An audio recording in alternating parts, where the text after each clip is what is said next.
And we are looking at pictures here. These are the riots in Minneapolis. They have exploded in the past half hour after 2 nights of violent protests. We're now heading into our third. That guy there that you're looking at, he's accused of stabbing a black man. This all began, of course, with the police killing of an unarmed black man, George Floyd, who died in custody after a police officer was filmed kneeling on his neck. All 4 of those officers involved have been fired, but in the last few minutes, protesters, well, they're not yet aware that it's been decided no criminal charges will be laid. That's from the Minnesota prosecutor, has just announced that he does not support a criminal charge. So look at how fired up this situation is right now. It's going to get a whole lot worse once that news filters through this crowd. And this particular part of Minneapolis, as we saw building through the course of the morning, it began with looting overnight. This morning, Tim Arvier was there as families, including children, began looting Target. They broke in, they started stealing clothes, they brought their trolleys down, they backed their cars up and then escalated into that kind of violence that we just saw then with the crowds when the police came in to try and get the person who was stabbed and also the offender into custody and to hospital. The crowds really turned on the police officers and that charged atmosphere has got to exploding point, and we saw it explode in the last 20 minutes. Tim Arvier is back with us. Tim, good morning to you again. It's been tough, hasn't it? What's happening right now?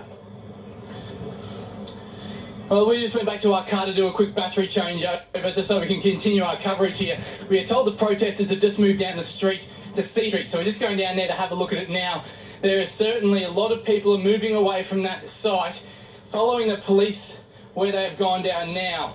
So at this stage, we're unsure of exactly what their intent is as they go down there. There's certainly some pretty ugly scenes before. We're just waiting to hear from an update now from the hospital if those people have arrived and what their condition is.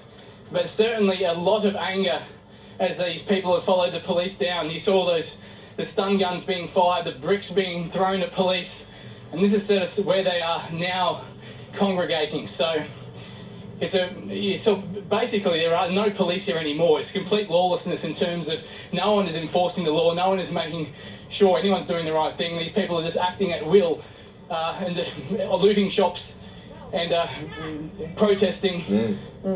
It's a really ugly situation. So this is where we move down to. This is the end of the barricades. And the people are down here. You can hear a bit of noise down further, so we'll keep on moving down that way. Tim, you saw that. You saw it all build, didn't you, this morning? And we did, and our Today Show viewers did this morning from outside that Target. Give us an idea on how isolated this violence is, you know, compared to other parts. We know that we've seen some other violence in LA as well this morning. It is catching a little bit. But in terms of Minneapolis, where you are right now, is it moving? Is it everywhere? Or is it just in this one place? Is it contained at this point? Well, there's been 30 fires that police and fire emergencies have responded to overnight. So that gives you, and those are dotted all around, but most of the violence and the looting is around this downtown, just south of downtown Minneapolis, centred around the police station. There are also, we had police, protesters rather, surrounding police officers' house, who, the police officers who were responsible for this arrest and the killing. We had protesters surrounding their houses as well. So it's been widespread across the city, but the really ugly scenes have been down here in downtown with that looting. Even 24 hours after it started, it is still continuing. People just going in and taking whatever they want. Well, and Tim, now I apologise for the long walk down here. We're just trying to get down to exactly where the protesters have all moved to. Tim, you were saying earlier you're a couple of hours away from night time, and a few of the protesters have said to you, just wait till it gets dark. Add to that, you know, clearly it sounds like there is something planned for tonight. Once word gets through to this crowd that there will be no criminal charges against those police officers involved in the death of this unarmed black man, how do you think things are going to escalate or change as night approaches? Well, I think it'll be absolute chaos. I mean, one of the things that the protesters have been talking about and their anger to us today, a lot of them have just been coming up and lifting their shirts and showing us their bruises from stun guns, from rubber bullets that police have fired on them. So that's an added grudge they now have against police. Wow. And that guy's been trying to steal our microphone all morning. Hey, Marco, what's up there? Yeah, no, we haven't missed you. Go. Oh, shit, I'm right here now, though. Okay, I'm just going to leave this guy. So, he's, mate, just stay away, please. Sorry.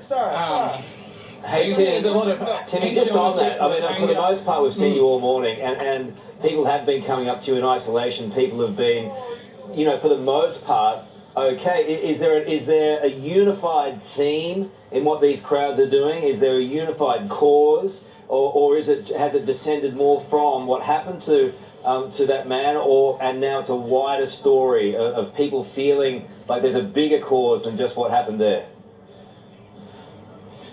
Around the police station especially, they are the more serious, more peaceful protesters who are genuinely angry at George Floyd's death, and that is their main concern.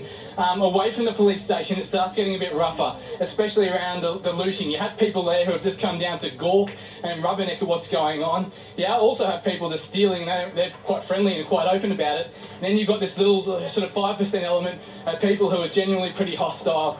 They are going in there, the ones who are stealing most of the items from the stores, and you can just tell by the look of them you want to stay away from them. But most people have been generally pretty friendly, and those 5%, the ones who are going in and stealing most of the items from the store, doing most of the looting, most of the damage, you get the sense they are not really that upset about George Floyd's death as many other people. They're just really taking advantage of a really bad situation. And as we have talked about, it's a desperate time in America.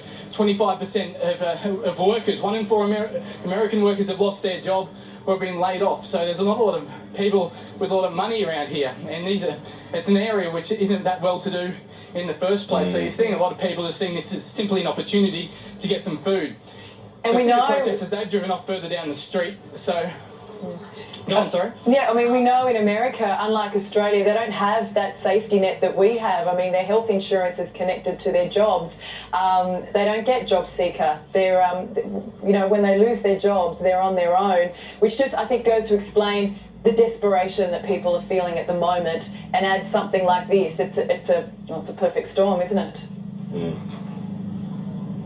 It is absolutely, especially because the way coronavirus has impacted black people more than any other, I guess, group of America. You know, black people more than any other group have lost more of their jobs because they had more jobs where they had direct contact with people, so they are more likely to become employed. They're also more likely to lose their health benefits, and they're also more likely to be infected with coronavirus. So this has been a perfect storm that's hit them, and also the protesters have told us about this isn't just one incident. This is the straw that broke the camel's back. They say there have been many incidents like this that have never been caught on camera, that haven't got the publicity, and that feeling, that ill will against police has festered, and you just saw the results of that, with the mistrust that there is between police and just the black community here in Minnesota. I mean, if that had happened in Australia, you could just imagine the police and paramedics would be straight in there. Instead, there was a 20-minute delay, and we were 100 metres from a police station because they just didn't want to come down there.